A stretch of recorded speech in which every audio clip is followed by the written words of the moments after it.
नमस्कार दोस्तों, मैं महेंद्र सिंह गीला स्वागत करता हूं आपका डागुर्स ऐप पर।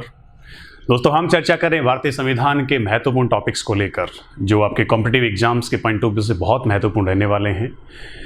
पिछली कक्षा में हमने राष्ट्रपति के संदर्भ में बेहद डिटेल में चर्चा की और आज वादानुसार एक नया टॉपिक लेकर मैं आप लोगों के बीच उपस्थित हुआ हूँ।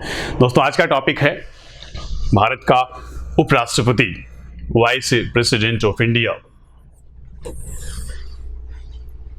हालांकि राष्ट्रपति का जो टॉपिक जितना महत्वपूर्ण है कॉम्पिटिटिव एग्जाम्स के दृष्टिकोण से उतना महत्वपूर्ण नहीं है, लेकिन फिर भी इस टॉपिक को अपन इस बेसिस पे छोड़ नहीं सकते कि ये कम महत्वपूर्ण है, ये ज्यादा महत्वपूर्ण है, तमाम सारी बातों को लेकर। तो चलिए दोस्तों, डिटेल में चर्चा करेंगे अपन उपराष्ट्रपति को लेकर।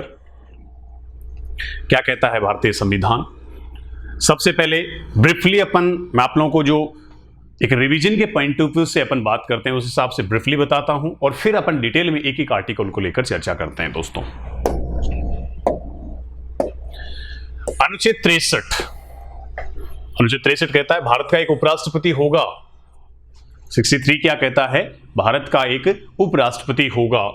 दूसरा है दोस्तों अनुच्छेद 64 आर्टिकल 64 और 64 कहता है उपराष्ट्रपति का राज्यसभा का पदेन सभापति होना।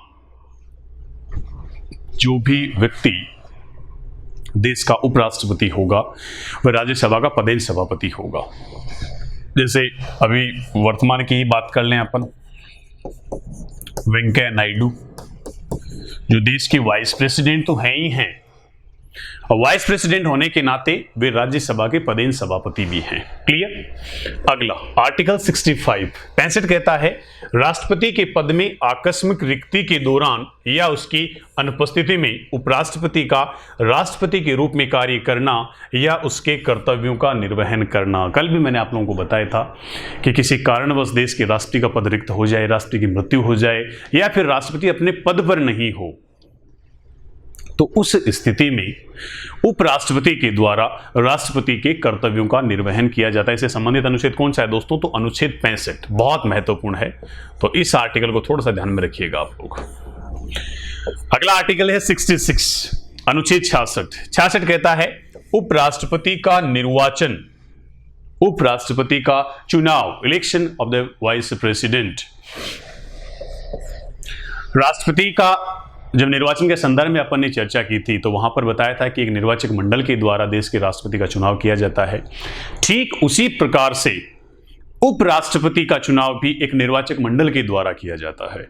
जब राष्ट्रपति के संदर्भ में मैंने आपको बताया था तो वहां बताया था कि लोकसभा राज्यसभा के निर्वाचित सदस्य, राज्यों की विधानसभाओं के निर्वाचित सदस्य और 70वें संविधान संशोधन अधिनियम 1992 के द्वारा दिल्ली व पुडुचेरी जो 2 केंद्र शासित प्रदेश है इनकी विधानसभाओं के निर्वाचित सदस्यों के द्वारा देश के राष्ट्रपति का चुनाव किया जाता है।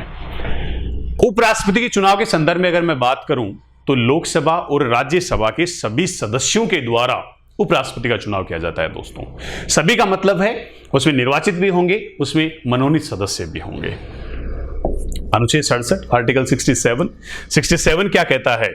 उपराष्ट्रपति की पदावधि कि कार्यकाल कितना रहेगा उपराष्ट्रपति का, वाइस प्रेसिडेंट का। अक्सर दोस्तों यहां से क्वेश्चन गलत होता है, क्योंकि जहां अपन एक तरफ पढ़ते हैं कि देश का जो उपराष्ट्रपति है वह राज्यसभा का पदेन सभापति होता है। राज्यसभा के सदस्यों का जो कार्यकाल है वो कितना होता है? 6 वर्ष का होता है।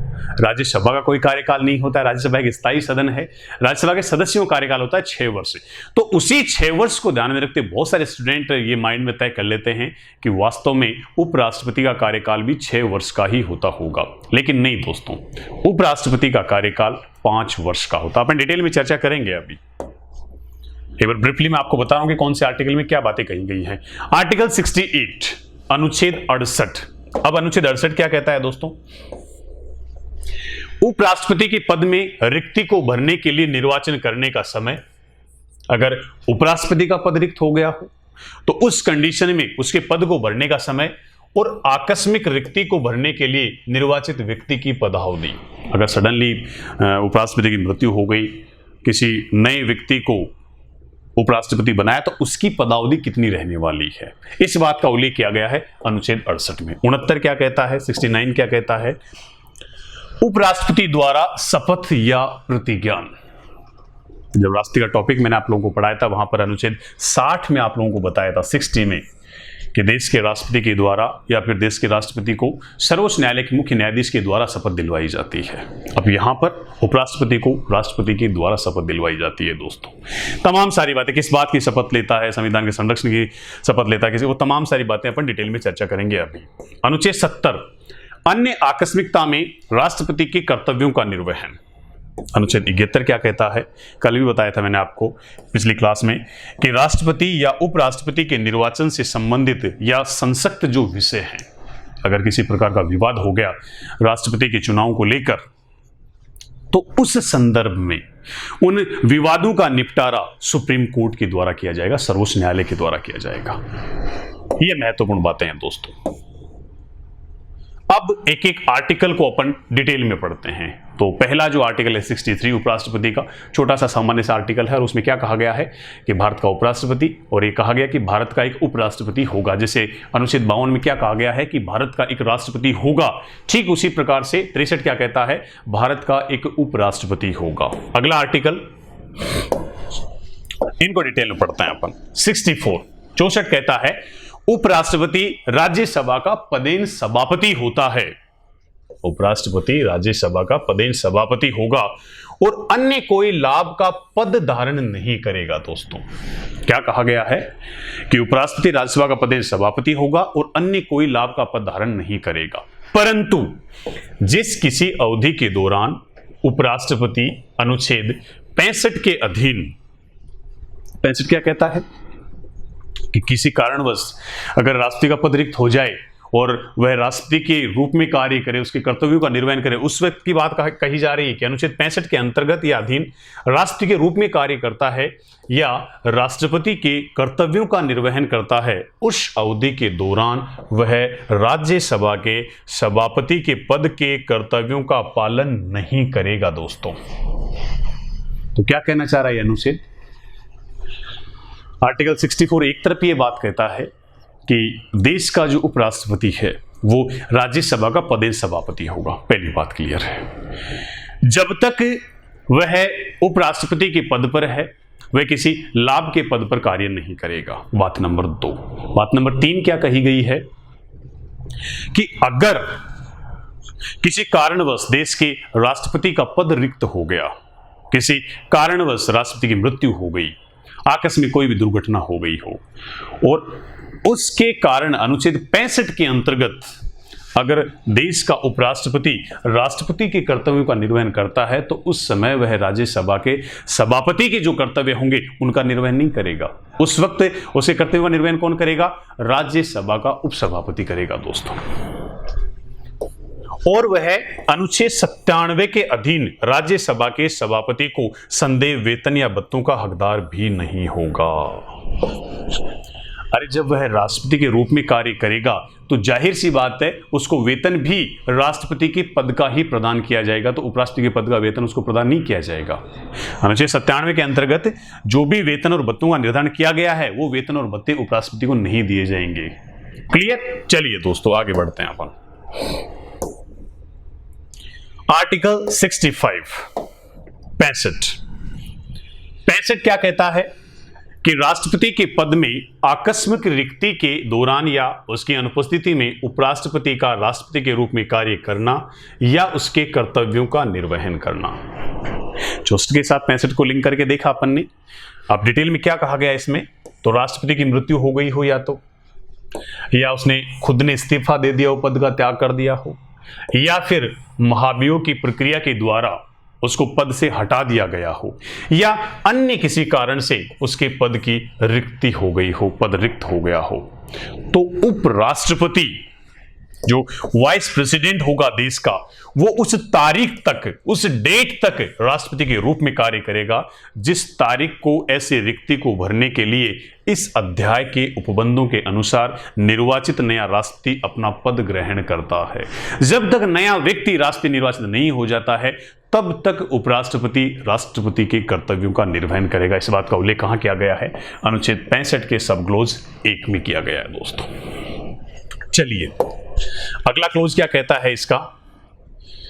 क्लोज 2 कहता है इसका कि जब राष्ट्रपति अनुपस्थिति, बीमारी या अन्य किसी कारण से अपने कर्तव्यों का निर्वहन करने में असमर्थ है, बीमार हो गया हो देश का राष्ट्रपति और कोई टिपिकल कंडीशन हुई जिस वजह से वो अपने कर्तव्यों का निर्वहन नहीं कर पा रहा है, तब उपराष्ट्रपति उस तारीख तक उसके कर्तव्यों का निर्वहन करेगा जिस तारीख को राष्ट्रपति अपने कर्तव्य को फिर से संभालता है। अरे बीमार हो गया, सपोज कीजिए 5 दिन की, 10 दिन की, 15 दिन की छुट्टी ले ली उसने। अब 15 दिन की जब तक उसने छुट्टी ली है अपने पद से, तब तक उपराष्ट्रपति राष्ट्रपति के रूप में कार्य करेगा। लेकिन जैसे ही वापस वह अपना कर्तव्य संभालता है, वापस से अपना पद संभालता है, ऑटोमेटिक उपराष्ट्रपति को राष्ट्रपति का वह पद रिक्त करना पड़ता है। लेकिन जब तक, जिस तारीख तक वह बना रहेगा, जब तक उपराष्ट्रपति अपने कर्तव्य को दोबारा से नहीं संभाल लेता। क्लियर? अब सब क्लोज 3 क्या कहता है?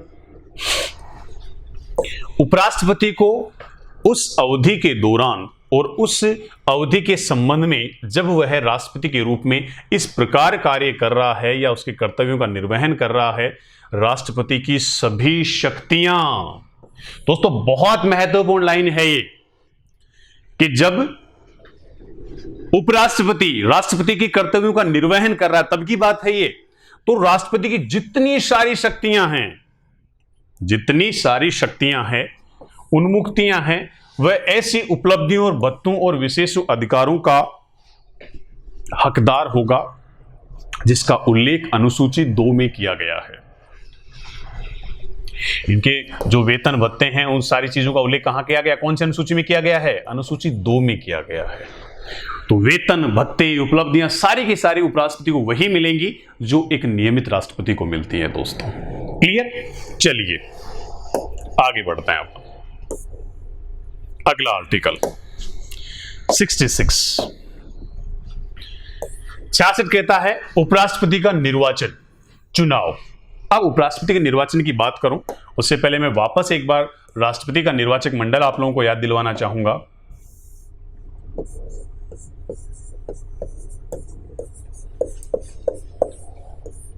राष्ट्रपति का निर्वाचन मंडल,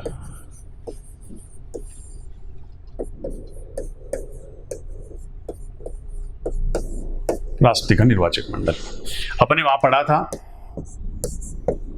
लोकसभा और राज्यसभा के निर्वाचित सदस्य,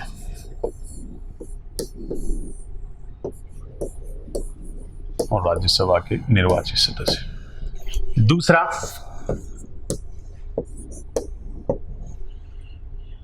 राज्यों की जो विधानसभाएं हैं,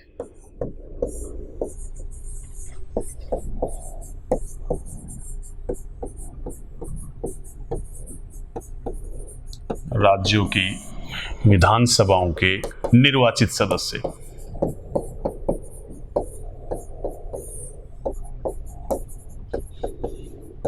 राज्य की विधानसभाओं के निर्वाचित सदस्य, ये जो शब्द है दोस्तों ये कॉमन आ रहा है, इसका ध्यान रखिएगा आप लोग, वहां भी मैंने बताया था, वापस से बता देता हूं। और तीसरा, 17वें संविधान संशोधन अधिनियम 1992 के द्वारा, मूल संविधान में ये प्रावधान नहीं था, 17वें संविधान संशोधन अधिनियम 1992 के द्वारा प्रावधान किया गया कि दिल्ली व पुडुचेरी जो 2 केंद्र शासित प्रदेश है, दिल्ली व पुडुचेरी, इनकी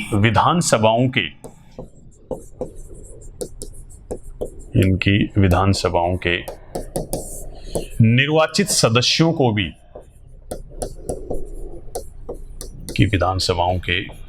निर्वाचित सदस्यों को भी राष्ट्रपति के निर्वाचक मंडल में शामिल किया गया दोस्तों। तो ये राष्ट्रपति का निर्वाचक मंडल। अब एक महत्वपूर्ण बात कि लोकसभा और राज्यसभा के केवल निर्वाचित सदस्यों ने राष्ट्रपति के निर्वाचक मंडल में भाग लिया था, मनोनीत सदस्यों ने नहीं।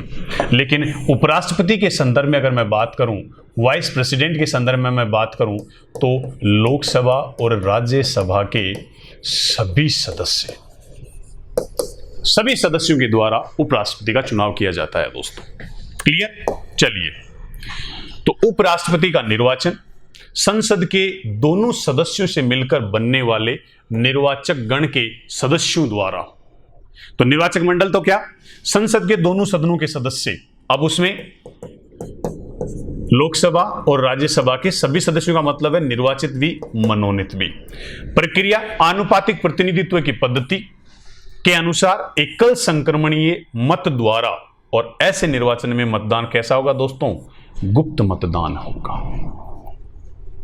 राष्ट्रपति का जब निर्वाचक मंडल पढ़ा, अपने राष्ट्रीय निर्वाचन की प्रक्रिया पढ़ी, तो वहां पर भी आप लोगों को यही बताया गया था कि आनुपातिक प्रतिनिधित्व की एकल हस्तांतरणीय गुप्त मतदान प्रणाली, उसी प्रणाली के द्वारा उपराष्ट्रपति का भी चुनाव किया जाता है। लेकिन निर्वाचक मंडल का डिफरेंस है, जहां राष्ट्रपति के चुनाव में लोकसभा राज्यसभा के निर्वाचित सदस्य भाग लेते थे, राज्यों की विधानसभाओं के निर्वाचित सदस्य भाग लेते थे, दिल्ली पुडुचेरी की विधानसभाओं के निर्वाचित सदस्य भाग लेते थे। उपराष्ट्रपति के चुनाव में केवल लोकसभा और राज्यसभा के सदस्य भाग लेते हैं। हाँ, इतना है कि लोकसभा राज्यसभा के सभी सदस्य भाग लेते हैं, केवल निर्वाचित का कोई कंसेप्ट नहीं है। क्लियर? सब क्लोज एक ये बात कहता है, दो क्या कहता है? दो कहता है उपराष्ट्रपति संसद के किसी सदन का या किसी राज्य के विधानमंडल के किसी सदन का सदस्य नहीं होगा। क्या होगा दोस्तों? उपराष्ट्रपति ना तो किसी संसद के सदन का सदस्य होगा, और अगर पहले है तो उसे पद से इस्तीफा देना पड़ेगा। देखा होगा आप लोगों ने उपराष्ट्रपति के संदर्भ में, वेंकैया नायडू पहले राजस्थान से ही राज्यसभा के सदस्य थे, और जब वो उपराष्ट्रपति बने तो उन्हें वो सीट छोड़नी पड़ी। और फिर उस सीट से कौन चुनकर गए दोस्तों? उस सीट से फिर कौन चुनकर गए? अल्फोंस कन्नथनम, जो मोदी मंत्री परिषद 1 में मिनिस्टर भी थे, संस्कृति राज्य मंत्री थे वो, मोदी मंत्री परिषद 1 में। तो इसमें क्या कहा गया है कि उपराष्ट्रपति संसद के किसी सदन का या किसी विधानमंडल के किसी सदन का सदस्य नहीं होगा।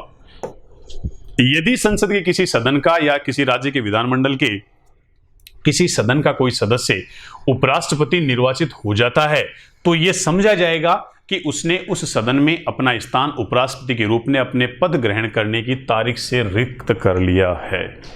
जैसे ही उपराष्ट्रपति निर्वाचित हुआ तो स्वतः है वह राज्य विधानमंडल का सदस्य है तो उस सदन की सदस्यता उससे चली जाएगी, और अगर संसद के किसी सदन का वह सदस्य है तो ऑटोमेटिक उसकी रिक्ति मान ली जाएगी। दोस्तों, यह कहता है सब क्लोज 2 इसका। आगे सब क्लोज 3 क्या कहता है? सब क्लोज 3 कहता है योग्यताएं। कोई व्यक्ति उपराष्ट्रपति निर्वाचित होने का पात्र तभी होगा जब 3 योग्यताएं दोस्तों। जब राष्ट्रपति की योग्यताओं के संदर्भ में अपन चर्चा करते हैं तो वहां आपको बताया था कि भारत का नागरिक हो, न्यूनतम आयु 35 वर्ष हो, और लोकसभा का सदस्य निर्वाचित होने की योग्यता रखता हो और किसी लाभ के पद पर वह कार्य न करता हो। अब यहां पर दोस्तों अगर मैं बात करूं आप लोगों से, तो पहली वही भारत का नागरिक हो, दूसरा उम्र 35 वर्ष हो, 35 वर्ष की उम्र पूरी कर चुका हो, और तीसरा राज्यसभा का सदस्य। दोस्तों बेसिक डिफरेंस देख लीजिए। राष्ट्रपति की जब बात आई थी तो यहां पर बात आई थी कि वह लोकसभा का सदस्य निर्वाचित होने की योग्यता रखता हो या लोकसभा का सदस्य निर्वाचित होने के लिए अर्हित हो, लेकिन उपराष्ट्रपति के संदर्भ में राज्यसभा का सदस्य निर्वाचित होने के लिए अर्हित हो। तो ये 3 योग्यताएं उपराष्ट्रपति के निर्वाचन के लिए। क्लियर दोस्तों? चलिए आगे बढ़ते हैं। आप आर्टिकल 67 अनुच्छेद 67 क्या कहता है?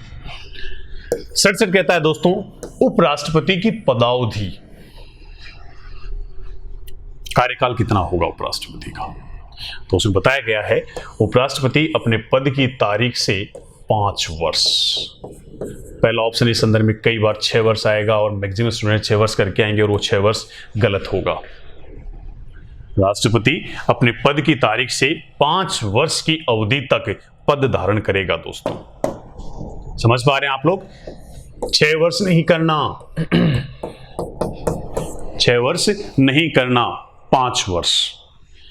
परंतु उपराष्ट्रपति राष्ट्रपति को संबोधित करके अपना हस्ताक्षर सहित लेख द्वारा अपना त्याग पत्र दे सकेगा। ऐसी कोई बाउंड्री नहीं कि 5 साल ही रहे, वो 5 साल पहले भी अपना पद त्याग सकता है। और कैसे? राष्ट्रपति को अपना हस्ताक्षर सहित अपना रेजिग्नेशन लेटर सौंप सकता है वह। और दूसरा,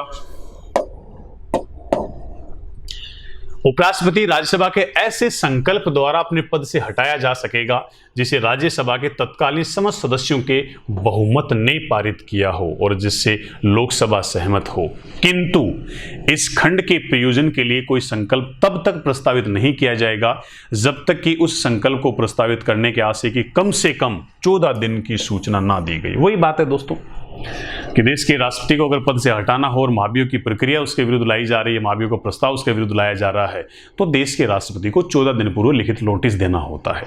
ठीक उसी प्रकार का प्रोविजन है कि 14 दिन का लिखित नोटिस उपराष्ट्रपति को देना पड़ेगा। आगे गे क्या कहता है इसका सब क्लोज? उपराष्ट्रपति अपने पद की अवधि समाप्त हो जाने पर भी तब तक पद धारण रखेगा जब तक उसका उत्तराधिकारी अपना पद ग्रहण नहीं कर लेता। क्लियर सी बात है दोस्तों, जब तक नया व्यक्ति कोई उपराष्ट्रपति नहीं बन जाता तब तक, उस तारीख तक वह अपने पद पर रहेगा। लेकिन वास्तविकता यह है कि जब तक या जिस समय तक जिस भी पर्टिकुलर उपराष्ट्रपति का कार्यकाल समाप्त होने वाला होता है, उससे पहले ही देश का जो चुनाव आयोग है, निर्वाचन आयोग है, वो चुनाव है उपराष्ट्रपति की, वो संपन्न करवा लेता है। क्लियर? चलिए नेक्स्ट आर्टिकल, आर्टिकल 68 अनुच्छेद 68 क्या कहता है? उपराष्ट्रपति के पद में रिक्ति को भरने के लिए निर्वाचन करने का समय और आकस्मिक को भरने के लिए निर्वाचित व्यक्ति की पदावधि कितनी होगी दोस्तों? क्लियर? पदावधि कितनी होगी? तो पहला सब क्लोज इसका, उपराष्ट्रपति की पदावधि की समाप्ति से हुई रिक्ति को भरने के लिए निर्वाचन पदावधि की समाप्ति से पहले ही पूर्ण कर लिया जाएगा। यह बात मैं चर्चा कर चुका हूं आपके साथ कि उपराष्ट्रपति का कार्यकाल समाप्त होने से पहले ही भारतीय निर्वाचन आयोग के द्वारा अगले उपराष्ट्रपति का चुनाव संपन्न करवा लिया जाता है। क्लियर? अगला इसका सब क्लोज 2 क्या कहता है दोस्तों? सब क्लोज 2 कहता है राष्ट्रपति की मृत्यु, पद त्याग या पद से हटाए जाने या अन्य कारण से हुई उसके पद में रिक्ति को भरने के लिए निर्वाचन रिक्ति होने के पश्चात यथाशीघ्र किया जाएगा। दोस्तों यथाशीघ्र किया जाएगा और रिक्ति को भरने के लिए निर्वाचित व्यक्ति अनुच्छेद 67 के उपबंधों के अधीन रहते हुए अपने पद ग्रहण की तारीख से 5 वर्ष की अवधि तक, पूरी अवधि तक, 5 वर्ष की पूरी अवधि तक पद धारण करने का हकदार होगा। राष्ट्रपति के संदर्भ में भी ऐसा ही प्रोविजन है कि अगर पद पर रहते हुए किसी व्यक्ति की मृत्यु हो जाती है, अगला जो राष्ट्रपति बनता है तो वो शेष अवधि के लिए राष्ट्रपति नहीं बनता है दोस्तों, पूरे 5 वर्ष के लिए वह व्यक्ति राष्ट्रपति बनता है। क्लियर? चलिए अगला 69 अनुच्छेद 69 और अनुच्छेद 69 क्या कहता है दोस्तों? उपराष्ट्रपति द्वारा शपथ या प्रतिज्ञान।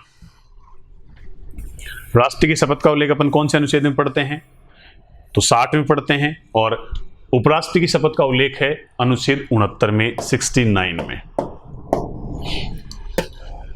प्रत्येक उपराष्ट्रपति अपना पद ग्रहण करने से पहले राष्ट्रपति अथवा उसके द्वारा नियुक्त किसी व्यक्ति के समक्ष, अरे उपराष्ट्रपति को शपथ कौन दिलवाएगा? या तो राष्ट्रपति या फिर राष्ट्रपति के द्वारा नियुक्त कोई व्यक्ति, तो उस व्यक्ति के सामने या फिर राष्ट्रपति के समक्ष निम्नलिखित रूप में शपथ लेगा या प्रतिज्ञान लेगा और अपने हस्ताक्षर करेगा। क्या कहेगा? मैं अमुक, जो भी नाम होगा, ईश्वर की शपथ लेता हूं या सत्य निष्ठा से प्रतिज्ञान करता हूं कि मैं विधि द्वारा स्थापित भारत के संविधान के प्रति सच्ची श्रद्धा और निष्ठा रखूंगा तथा जिस पद को मैं ग्रहण करने वाला हूं उसके कर्तव्यों का श्रद्धा पूर्वक निर्वहन करूंगा। इस बात की शपथ लेता है देश का उपराष्ट्रपति दोस्तों। आर्टिकल 70 अनुच्छेद 70 कहता है अन्य आकस्मिकताओं में राष्ट्रपति के कर्तव्यों का निर्वहन। संसद ऐसी किसी आकस्मिकता में जो इस अध्याय में उपबंधित है राष्ट्रपति के कर्तव्यों के निर्वहन के लिए ऐसा उपबंध कर सकेगी जो वह ठीक समझे। क्लियर? संसद के द्वारा समय समय पर इस प्रकार के नियम बनाए जा सकते हैं दोस्तों। 71 71 क्या कहता है? राष्ट्रपति या उपराष्ट्रपति के निर्वाचन से संबंधित या संसक्त विषय। पहला, राष्ट्रपति उपराष्ट्रपति के निर्वाचन से उत्पन्न या संसक्त सभी शंकाओं और विवादों की जांच और विनिश्चय उच्चतम न्यायालय द्वारा किया जाएगा और उनका विनिश्चय अंतिम होगा। बताया मैंने राष्ट्रपति का प्रेसिडेंट के संदर्भ में जब चर्चा की तब भी कि राष्ट्रपति और उपराष्ट्रपति के चुनावों से संबंधित अगर किसी प्रकार का कोई विवाद है, राष्ट्रपति और उपराष्ट्रपति के चुनाव से संबंधित अगर कोई विवाद है तो उस विवाद के निपटारे का जो अधिकार है दोस्तों, वो सुप्रीम कोर्ट का होता है, सर्वोच्च न्यायालय का है। और सर्वोच्च न्यायालय का वह जो डिसीजन होगा, वह जो निर्णय होगा, वो सर्वमान्य होगा, अंतिम होगा। सब क्लोज 2 क्या कहता है इसका? यदि उच्चतम न्यायालय द्वारा किसी व्यक्ति के राष्ट्रपति और उपराष्ट्रपति के रूप में निर्वाचन को शून्य घोषित कर दिया जाता है तो उसके द्वारा यथास्थिति राष्ट्रपति उपराष्ट्रपति के पद की शक्तियों के प्रयोग और कर्तव्यों के पालन में उच्चतम न्यायालय के विनिश्चय की तारीख को या उससे पहले किए गए कार्य उस घोषणा के कारण अधिमान्य नहीं होंगे। कोई व्यक्ति राष्ट्रपति बन गया, उसने कोई कार्य कर दिए और उनका निर्वाचन अगर अवैध घोषित कर दिया जाता है सुप्रीम कोर्ट के द्वारा, तो उनके द्वारा किए गए जो कार्य हैं वे अधिमान्य नहीं होंगे दोस्तों। क्लियर? इसका सब क्लोज 3 क्या कहता है? इस संविधान के उपबंधों के अधीन रहते हुए राष्ट्रपति उपराष्ट्रपति के निर्वाचन से संबंधित या सशक्त किसी विषय का विनियमन संसद विधि द्वारा कर सके। संसद कोई कानून बना सकती है इस संदर्भ में। सब क्लोज 4 क्या कहता है कि राष्ट्रपति उपराष्ट्रपति के रूप में किसी व्यक्ति के निर्वाचन को उसे निर्वाचित करने वाली निर्वाचन गण के सदस्यों में किसी भी कारण से विद्यमान किसी व्यक्ति के आधार पर प्रश्नगत किया जाएगा, प्रश्नगत नहीं किया जाएगा दोस्तों। तो ये प्रमुख प्रावधान देश के उपराष्ट्रपति को लेकर। अब दोस्तों, जहां से आपके अलग अलग कॉम्पिटिटिव एग्जाम्स से क्वेश्चन बनते हैं डायरेक्टली, तो हालांकि इस प्रकार के बहुत कम क्वेश्चन बन रहे हैं, लेकिन इस प्रकार का क्वेश्चन बन सकता है कौन व्यक्ति पहले उपराष्ट्रपति बना, इसके बाद उपराष्ट्रपति कौन, इसके बाद में उपराष्ट्रपति कौन। एक तरफ नाम दे देगा, दूसरी तरफ इनका कार्यकाल दे देगा और कह देगा कि इनमें से निम्नलिखित में से असंगत कौन सा है या फिर निम्नलिखित का मिलान कीजिए। इस प्रकार के क्वेश्चन दोस्तों पूछे जा रहे हैं अभी के कॉम्पिटिटिव एग्जाम्स में। तो सबसे पहले अगर मैं बात करूं तो देश के पहले उपराष्ट्रपति कौन बने, तो डॉक्टर सर्वपल्ली राधाकृष्णन। राधाकृष्णन का कार्यकाल 13 मई 1952 से 12 मई 1962। दूसरा, डॉक्टर जाकिर हुसैन।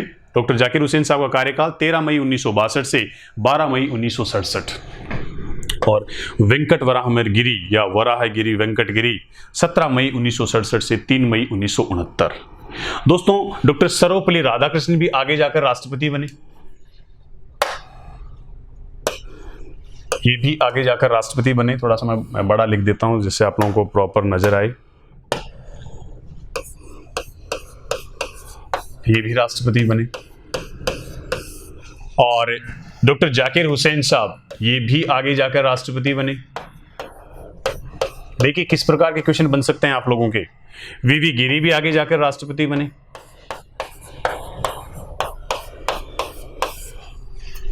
वीवी गिरी का कार्यकाल 13 मई 1967 से 3 मई 1969। फिर 1969 में जब जाकिर हुसैन साहब की मृत्यु हो गई थी पद पर रहते हुए, तो उसके बाद वीवी गिरी देश के अगले राष्ट्रपति बने थे। गोपाल स्वरूप पाठक ये राष्ट्रपति नहीं बने दोस्तों। तो शुरू के जो 3 लोग हैं, doctor Zakir Hussain, doctor Sarvepalli Radhakrishnan, doctor Zakir Hussain और वराहगिरी वेंकटगिरी वीवी गिरी, ये तीनों लोग कंटिन्यू पहले उपराष्ट्रपति रहे और फिर राष्ट्रपति बने दोस्तों। चलिए अगले,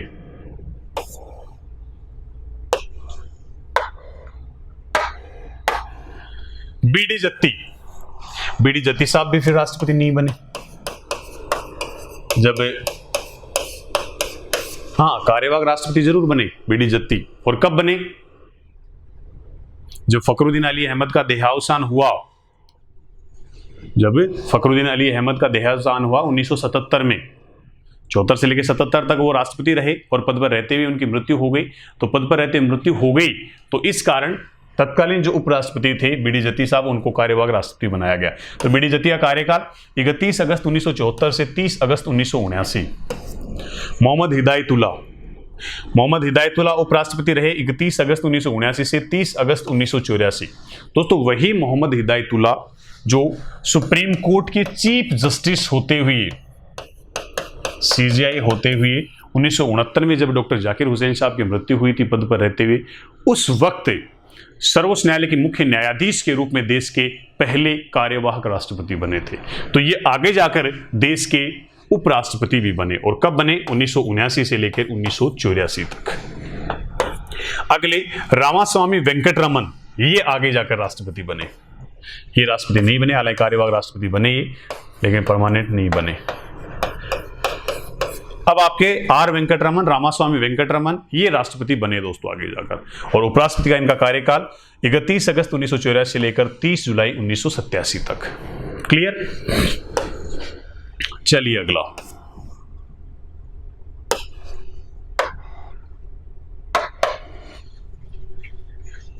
डॉक्टर शंकर दयाल शर्मा। डॉक्टर शंकर दयाल शर्मा ये भी आगे जाकर राष्ट्रपति बने।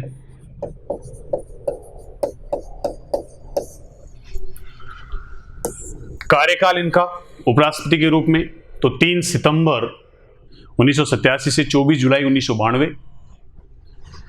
अगले के आर नारायण, ये भी राष्ट्रपति बने। कार्यकाल के आर नारायण का उपराष्ट्रपति के रूप में 31 अगस्त 1992 से 24 जुलाई 1997। कृष्णकांत एकमात्र ऐसे देश के उपराष्ट्रपति जिनकी पद पर रहते हुए मृत्यु हो गई, आगे जाकर राष्ट्रपति नहीं बने। आगे जाकर राष्ट्रपति नहीं बने। उनका कार्यकाल 21 अगस्त 1997 से 27 जुलाई 2002। आगे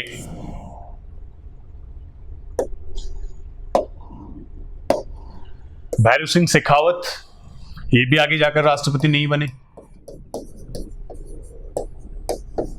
ये भी आगे जाकर राष्ट्रपति नहीं बने। कार्यकाल इनका 29 अगस्त 2002 से 21 जुलाई 2007।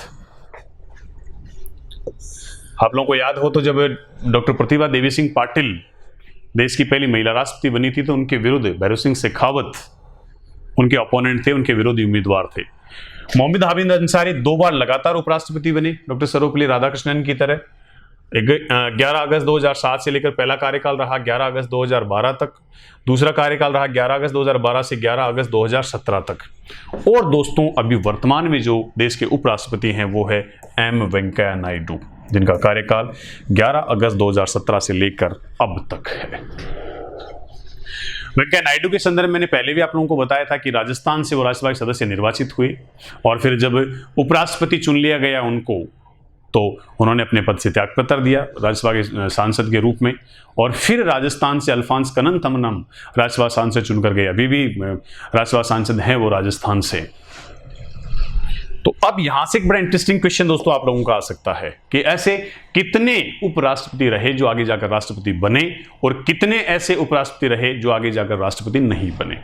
तो अब तक दोस्तों 13 उपराष्ट्रपति बने हैं। इन 13 में से कितने लोग आगे जाकर राष्ट्रपति बने और कितने लोग राष्ट्रपति नहीं बने? तो एम वेंकैया नायडू ये भी नहीं बने, मोहम्मद हामिद अंसारी भी नहीं बने, भैरव सिंह शेखावत भी नहीं बने। 3 कृष्णकांत भी नहीं बने। 4 मोहम्मद हिदायतुल्लाह भी नहीं बने। 5 बीडी जत्ती भी नहीं बने। 6 और गोपाल स्वरूप पाठक भी नहीं बने। 7 तो दोस्तों ये 7 लोग देश के राष्ट्रपति नहीं बने आगे जाकर। बाकी शेष जो भी देश के उपराष्ट्रपति बने वो आगे जाकर राष्ट्रपति बने। तो इस चीज़ का ध्यान रखना है आपको कि कौन उपराष्ट्रपति रहा, कब तक रहा, कब उसका कार्यकाल रहा, और फिर आगे जाकर राष्ट्रपति बना या नहीं बना दोस्तों। तो दोस्तों ये था अपना उपराष्ट्रपति को लेकर टॉपिक। चलिए मिलते हैं अगली क्लास में एक और नए टॉपिक को लेकर। तब तक के लिए wish you all the best.